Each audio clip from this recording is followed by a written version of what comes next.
आज हम कक्षा 9 के छात्रों को गणित में त्रिभुज का क्षेत्रफल के बारे में बताएंगे। जैसा कि हम लोग जानते हैं, तीन भुजाओं से घिरी हुई आकृति को हम त्रिभुज कहते हैं। लेकिन त्रिभुज का क्षेत्रफल जानने के पहले त्रिभुज की संरचना और संरचना के आधार पर त्रिभुज का क्या नाम है, फिर उस त्रिभुज के नाम के आधार पर उस त्रिभुज का क्षेत्रफल ज्ञात करने का क्या फार्मूला है, उसके बारे में पहले हम लोग जानेंगे। जैसे त्रिभुज की आकृति में देखिए, अगर इस तरह आकृति बनता है, इस तरह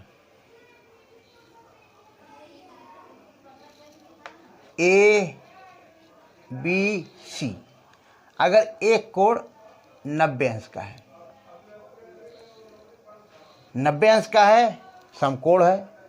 जब समकोण किसी भी आकृति में जब समकोण होता है तो समकोण त्रिभुज होता है। इसका नाम है समकोण त्रिभुज, समकोण त्रिभुज। अब दूसरी आकृति देखें, तीन भुजाओं में यदि दो भुजा बराबर है, दो भुजा बराबर है, यह भुजा बराबर है, यह भुजा बराबर है और यह बराबर नहीं है, ए बी सी, दो भुजा बराबर है। भुजा को हम बाहु भी कहते हैं।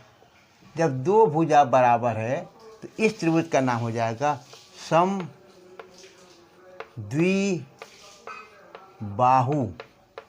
समद्विबाहु त्रिभुज।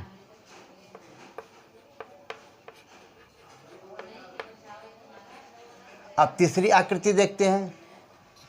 यह पहली आकृति था, यह दूसरी और यह तीसरी आकृति देखते हैं।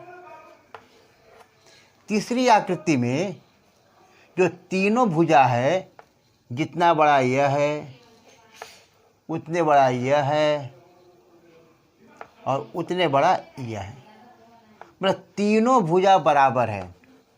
इस आकृति में तीनों भुजा बराबर है। जब तीनों भुजा बराबर, तीनों बाहु बराबर है, इसलिए इस त्रिभुज का नाम हो जाता है समबाहु त्रिभुज, समबाहु त्रिभुज। ठीक। अब एक और आकृति देखते हैं, चौथी आकृति। जो तीन भुजा है, एक भुजा अलग नाप का, दूसरा भुजा अलग नाप का, तीसरा भुजा अलग नाप का, मतलब यह इसकी साइज अलग है, इसकी साइज अलग है, इसकी साइज अलग है। ए बी सी, यह भी एक त्रिभुज है। अब हम देख रहे हैं कि तीनों जो भुजा है, तीनों जो बाहु है, वो अलग अलग नाप की है। जब अलग अलग नाप की है तो इस त्रिभुज का नाम हो जाता है विषम बाहु, विषम बाहु त्रिभुज। ठीक। आप यह डायग्राम से आप इसकी आकृति को देख रहे हैं, आपको कई तरह की आकृति दिखाई दे रही, 4 तरह की आकृति दिखाई दे रही है। पहला, एक कोण 90 अंश का है, समकोण त्रिभुज। दूसरे में दो भुजा बराबर है और तीसरा बराबर नहीं है, तो इसलिए दो भुजा बराबर होने के कारण समद्विबाहु त्रिभुज बन गया। तीसरे चित्र में तीनों भुजा बराबर होने के कारण यह समबाहु त्रिभुज बन गया। और चौथे त्रिभुज में कोई भी भुजा बराबर नहीं है, इसलिए यह विषम बाहु त्रिभुज बन गया। त्रिभुज के क्षेत्रफल में पहला आकृति जो हम बनाए थे वो समकोण त्रिभुज का था। अब समकोण त्रिभुज का क्षेत्रफल कैसे ज्ञात करते हैं, अब हम इसके बारे में आपको बता रहे हैं। समकोण त्रिभुज का क्षेत्रफल का यह सूत्र है। यह सूत्र है कि समकोण त्रिभुज का क्षेत्रफल बराबर 1/2 गुणे आधार गुणे ऊंचाई। ये इसका फार्मूला है। समकोण त्रिभुज का यह फार्मूला है। कैसे ज्ञात करते हैं? अब जो भी आंसर आता है वह वर्ग इकाई में ही आएगा। मैं एक उदाहरण के द्वारा इस क्षेत्रफल को हल करके बताऊंगा। जैसे एक उदाहरण में यदि है, एक त्रिभुज है, उसका आधार 60 मीटर है और ऊंचाई 40 मीटर है, तो उसका क्षेत्रफल ज्ञात करिए। अब इस उदाहरण में आप देख रहे हैं कि आधार दिया हुआ है और ऊंचाई भी दिया हुआ है और त्रिभुज का क्षेत्रफल ज्ञात करना है। अब आप तुरंत सोचिए कि वह त्रिभुज का कौन सा फार्मूला है, कौन सा सूत्र है जिसके सूत्र में आधार और ऊंचाई आ रहा है। आप देखते हैं कि समकोण त्रिभुज के क्षेत्रफल में का जो सूत्र है उसमें 1/2 गुणे आधार गुणे ऊंचाई आ रहा है, तो हम उसका सूत्र लिख देंगे। जैसे यहाँ पर हम डायग्राम भी बना दे रहे हैं। जैसे एक समकोण त्रिभुज आपने बना लिया,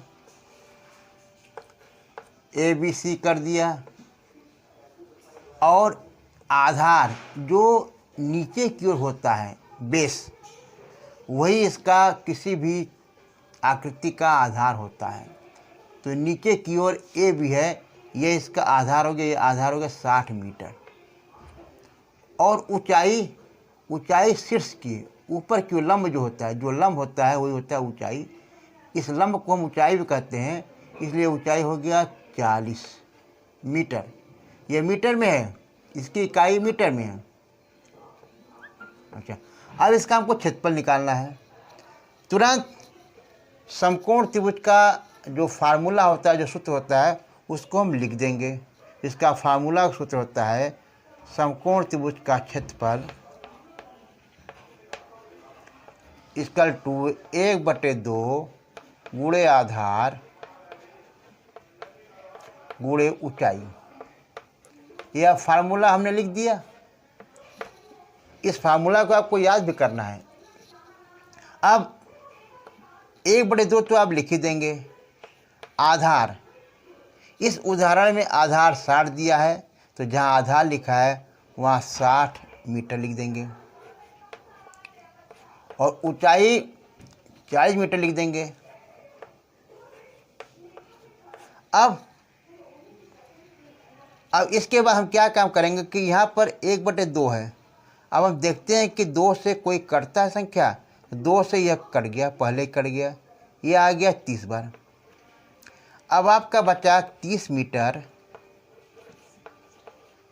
गुणे 40 मीटर। अब 30 और 40 में यदि आप गुणा करते हैं तो गुणा करने पर आ गया 1200 मीटर। जब भी इसकी इकाई हम लिखते हैं क्षेत्रफल में, तो हमेशा वर्ग मीटर में लिखेंगे, वर्ग मीटर। अब इस जो उदाहरण आपको समझाया गया है, इस उदाहरण द्वारा त्रिभुज का क्षेत्रफल आ गया 1200 वर्ग मीटर। यहाँ पर लिख देंगे समकोण त्रिभुज का क्षेत्रफल इक्वल टू बराबर 1200 वर्ग मीटर। यह आ गया आपका आंसर। यह जो उदाहरण दिया हुआ है, उस उदाहरण का यह आंसर आ गया 1200। लेकिन इस सवाल को, इसी तरह के सवाल को हल करने के लिए समकोण त्रिभुज का जो फार्मूला है, जो सूत्र है, उसको आपको याद करना है। तो समकोण त्रिभुज के फार्मूला का सूत्र यही है, समकोण त्रिभुज का क्षेत्रफल बराबर 1/2 आधार गुणे ऊंचाई। ऊंचाई कहिए, चाहे तो आप लंब कहिए। इस तरह समकोण त्रिभुज का क्षेत्रफल को हम सवाल को हल करके सूत्र के माध्यम से निकालते हैं। समकोण त्रिभुज के क्षेत्रफल के बाद अब समद्विबाहु त्रिभुज का क्षेत्रफल कैसे ज्ञात करते हैं, अब हम लोग इसको समझेंगे। सबसे पहले तो समद्विबाहु त्रिभुज का जो क्षेत्रफल का होता है फार्मूला, जो सूत्र होता है, वह सूत्र होता है 1/4 a under root 4b² minus a²। यह इसका फार्मूला है। समद्विबाहु त्रिभुज के क्षेत्रफल का यह फार्मूला है। इसी फार्मूला पर हम क्षेत्रफल को हल करेंगे। अब इसमें यह हम लोग को समझ में नहीं आ रहा है कि ए भी है क्या। जैसे समद्विबाहु त्रिभुज हमने यहाँ पर मान लीजिए बनाया ऐसे, यह दोनों भुजा हमारा बराबर है और ये आधार हो गया। तो जो हमारे भुजा बराबर है वह भुजा, जो ये एक उदाहरण दिया है, उस उदाहरण में दिया हुआ है कि बराबर भुजाओं में से एक 8 डेसीमीटर है। जब बराबर भुजा है 8 डेसीमीटर जब यह है तो 8 डेसीमीटर यह भी होगा, और आधार 9 डेसीमीटर है। यह उदाहरण द्वारा हम एक डायग्राम बनाकर समझ गए। अब क्या काम करना है कि हमको इसका निकालना है क्षेत्रफल, और क्षेत्रफल का फार्मूला पहले हम यहाँ पर लिख देंगे। समद्विबाहु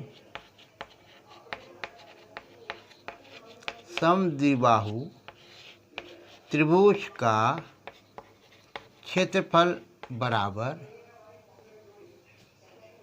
1/4 a under root 4b² minus a²। जो इसका क्षेत्रफल आता है वो वर्ग इकाई में ही आता है। अब देखिए, अब फार्मूला हमने लिख दिया। अब a और b इसमें है क्या। देखिए, जो a है वह होता है आधार। इस फार्मूला में जो a है वह होता है आधार, और जो b है वह होता है बराबर भुजा। आधार इसका 9 है, मतलब b बराबर हो गया a बराबर हो गया 9 और b बराबर हो गया 8। a आधार है और b हमारा बराबर भुजा है, b बराबर हो गया 8। अब जब हम यह जान गए तो बस इसको हम फार्मूला में लगा देंगे। जैसे 1/4 गुणे a कितना है 9। ठीक, फिर अंडर रूट 4 इंटू b कितना है 8 लिख कर इसके स्थान पर इसका स्क्वायर कर देंगे। फिर माइनस a कितना है हमारा 9 का स्क्वायर कर देंगे। क्लियर हुआ। अब इसको हम धीरे धीरे हल कर रहे हैं। तो जो 1 में 9 का अगर गुणा करेंगे तो 9/4 ही आएगा। 1 में कर दिए 9 गुणा 9 आया। ठीक, अब अंडर रूट में 4 गुणे 8 का स्क्वायर है, तो 8 के स्क्वायर का 8 गुणे 8 में 8 का गुणा करेंगे आ गया 64 माइनस 9 का स्क्वायर करेंगे तो आ गया 9 9 जा 81, 9 9 81। ठीक, अब फिर हम एक लाइन और इसको हल करें। 9/4 अंडर रूट, अब इसके अंदर जो संख्या उसको हल करेंगे। अब 4 को 64 में गुणा गुणा करके देखते हैं कितना आता है। 4 चौक को 16, 6 हाथ लगाए 4 से 24 से 25 आ गया, 256 माइनस 81। ठीक, अब फिर हम इसको करेंगे हल। तो 9/4, अब इसको हल किए, 256 में से 81 गया तो आ जाएगा हमारा 6 में से 1 गया 5, 5 में से 8 नहीं जाएगा, ये किसको उधार लेगा, हो जाए 15, 15 में से 8 गया 7 और 1 यहाँ बच गया, ये आ गया 9/4 √175। अब हम इसको और हल करें, थोड़ा छोटा करें, तो छोटा करने के लिए इसको हम और आगे लिखते हैं बराबर करके 9/4, इसको तोड़ते हैं और इसको छोटा करते हैं। तो ये पहले एलसीएम के माध्यम से इसको छोटा करते हैं, तो 5 फिर 5 फिर लास्ट बच गया 7, ये आया। अब इस 5 को हम बाहर निकाल दें, तो 9/4 गुणे 5, अब यह पेयर नहीं बना इसलिए इसको ऐसे लिख देंगे 7। अब गुणा करते हैं 9 में 5 का, तो आ गया 9 पूरे 45/4। अब यह बच गया √7। अब यह हमारा हो गया आंसर, यह हमारा हो गया क्षेत्रफल। क्षेत्रफल में क्या आएगा, अब यहाँ पर हम लोग देखते हैं कि डेसीमीटर है। जब डेसीमीटर है तो क्षेत्रफल हमेशा वर्ग इकाई में आता है, इतना वर्ग डेसीमीटर आ गया, ये इसका आंसर आ गया।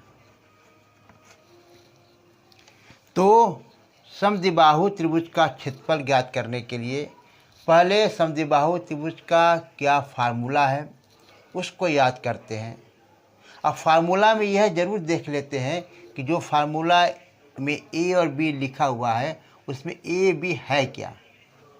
इस फार्मूला में ए आधार है और बी बराबर जो भुजा होता है वह है। ठीक, जब फार्मूला याद कर लिए तो इसमें यह जो उदाहरण है उसमें दिया हुआ है, पहले ही दे दिया समद्विबाहु त्रिभुज का क्षेत्रफल निकालो। तो समद्विबाहु त्रिभुज का क्षेत्रफल निकालने के लिए हम उसका फार्मूला लिख दिए। अब फार्मूला में हमको पता है कि ए जो है आधार है, एक डायग्राम बना के देख लिए। आधार देखिए, एक सवाल में दिया हुआ है आधार 9, आधार होता है नीचे की तरफ, ये 9 हो गया और बराबर भुजाएं दिया हुआ है 8 डेसीमीटर। अब इसी फार्मूला में हमने इसको बैठा दिया, बैठा कर इसको हल किया, तो हल करने पर 45/4 √7 वर्ग डेसीमीटर इसका आंसर आया। इस तरह समद्विबाहु त्रिभुज के क्षेत्रफल को हम फार्मूला के माध्यम से हल करते हैं। त्रिभुज के क्षेत्रफल में अब हम लोग समबाहु त्रिभुज का क्षेत्रफल कैसे निकालेंगे इसके बारे में समझेंगे। तो हम लोग जानते हैं कि समबाहु त्रिभुज का क्षेत्रफल का यह फार्मूला होता है √3/4 गुणे भुजा का स्क्वायर। यह हमारा फार्मूला है। इस फार्मूला को हम लोग को याद करना है। फार्मूला को याद कर लेंगे तो सवाल को हल करने में आसानी होगी। अब उदाहरण के द्वारा हम लोग देख रहे हैं, उदाहरण में दिया हुआ है एक समबाहु त्रिभुज की भुजा की लंबाई 8 सेंटीमीटर है, तो उस त्रिभुज का क्षेत्रफल ज्ञात कीजिए। समबाहु त्रिभुज, इसका मतलब यह हुआ कि जो भी त्रिभुज होगा उसकी तीनों भुजाएं बराबर होंगी और जिसकी लंबाई प्रत्येक की 8 सेंटीमीटर है, तो उसका क्षेत्रफल निकालना है। तो हमको कुछ नहीं, केवल सबसे पहले इसका फार्मूला लिख देंगे कि समबाहु त्रिभुज का क्षेत्रफल बराबर √3/4 गुणे भुजा का स्क्वायर। ठीक, अब अंडर रूट 3/4 भुजा हमारा कितना है 8 सेंटीमीटर, 8 सेंटीमीटर हमारा ये भुजा है, इसका हम स्क्वायर कर दिए। अब अंडर रूट 3/4 गुणे 8 गुणे 8। ठीक, अब ये हम इसको हल करेंगे। 4 दूना 8 ये आया। अब हमारा क्या बचा ऊपर, अंडर रूट 3 गुणे 2 गुणे 8 इक्वल टू 8 दूना 16, 16 में अंडर रूट का गुणा किए 16 अंडर रूट 3 क्या वर्ग सेंटीमीटर, इसका हो गया ये आंसर। इस तरह समबाहु त्रिभुज का क्षेत्रफल सूत्र की सहायता से आसानी से लगाया जा सकता है। तो सबसे पहले समबाहु त्रिभुज का क्षेत्रफल ज्ञात करने के लिए इसका क्या क्षेत्रफल होता है उस फार्मूला को हम याद कर लेंगे। अब जैसा कि समबाहु त्रिभुज में तीनों भुजा का नाप एक ही रहता है, अब उस फार्मूला में हम बैठा देंगे, बैठा कर हल करेंगे। हल करने पर लास्ट में जो आएगा वो हमारा आंसर हो जाएगा। इसलिए इस उदाहरण का आंसर 16 अंडर रूट 3 आया, वह वर्ग सेंटीमीटर में। इसलिए समबाहु त्रिभुज का क्षेत्रफल ज्ञात किया जाता है, इस तरह ज्ञात किया जाता है। अब त्रिभुज के क्षेत्रफल में विषमबाहु त्रिभुज का क्षेत्रफल कैसे ज्ञात करते हैं ये अब हम लोग जानेंगे। मतलब त्रिभुज की तीनों भुजाओं का योग नाप अलग अलग हो, तीनों भुजाओं का नाप अलग अलग हो, अब उसका क्षेत्रफल हम लोग कैसे निकालेंगे। तो सबसे पहले उस त्रिभुज का फार्मूला याद करते हैं। उस त्रिभुज का फार्मूला यह है, यह है।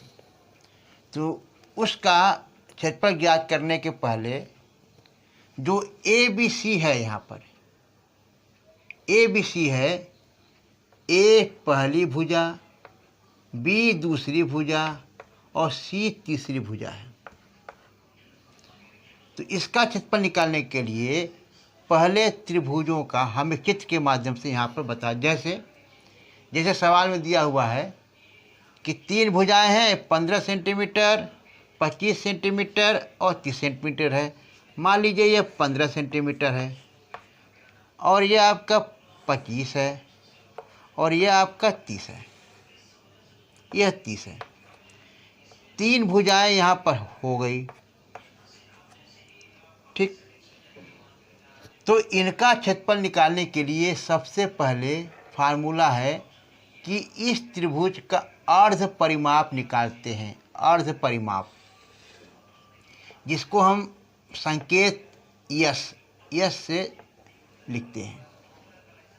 तो पहले जिन त्रिभुज के तीनों भुजाओं का योग जैसे अलग अलग है, नाप योग ने नाप अलग अलग है, तो उन त्रिभुजों का क्षेत्रफल निकालने के लिए सबसे पहले उसका अर्ध परिमाप निकालते हैं।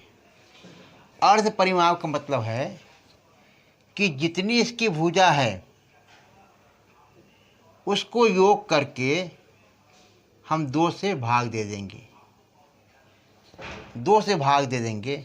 जैसे यस इक्वल टू ए, मान लीजिए यह ए है, यह बी है, यह सी है। ठीक, फार्मूला है ए प्लस बी प्लस सी बटे 2। अब ए आपका 15 है, बी आपका 25 है और सी आपका 30 है, बटे 2 कर देंगे। अब योग आया आपका 15 और 25 मिलके हो गया 40 और 40 होके हो गया 70 और 70 में 2 का अगर हम बांट दे तो हो गया 35 सेंटीमीटर,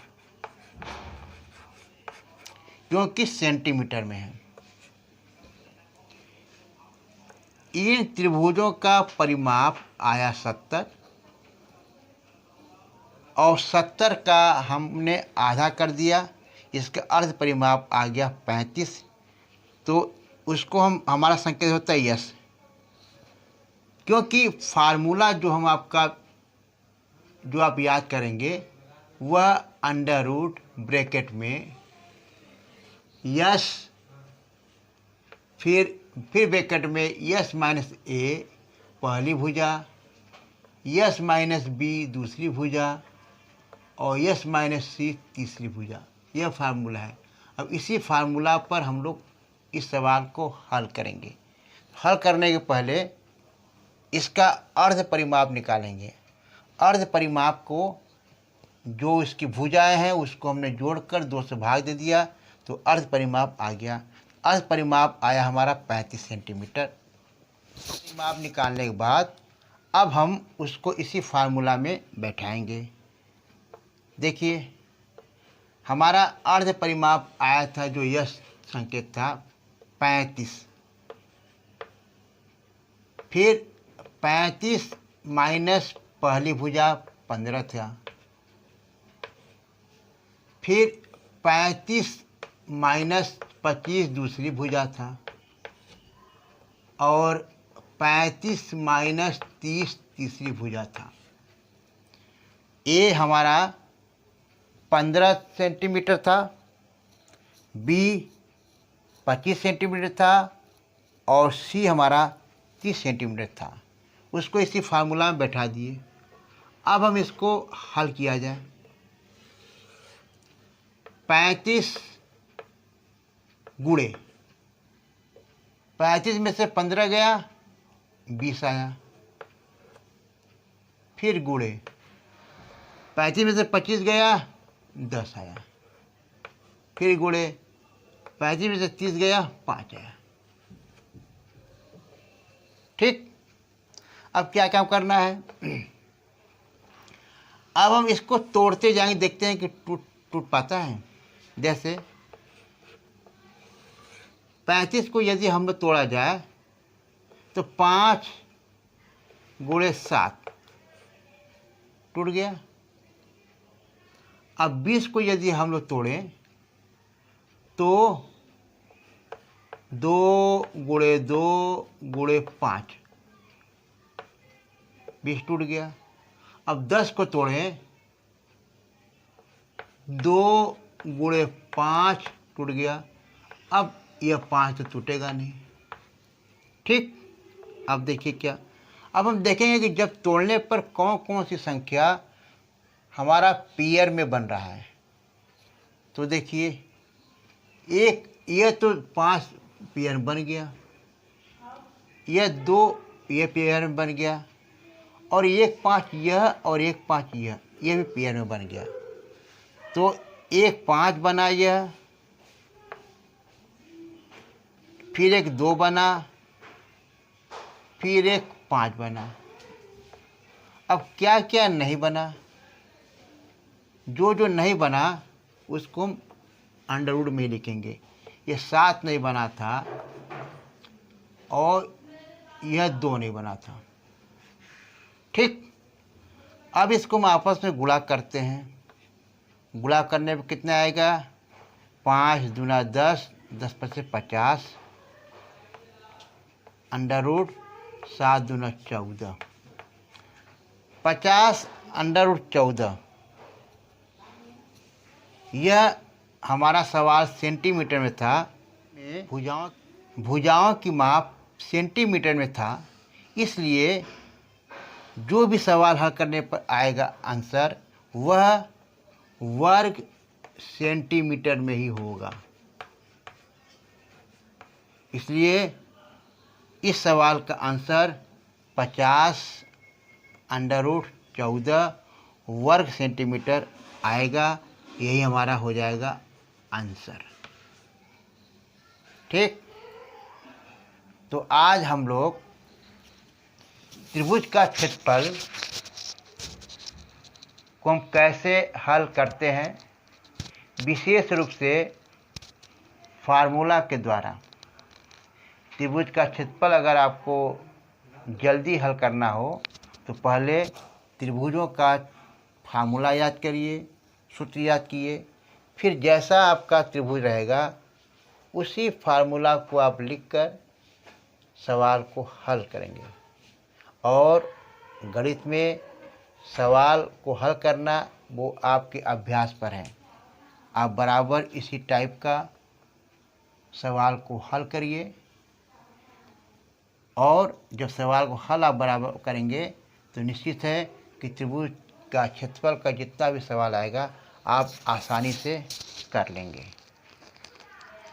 धन्यवाद।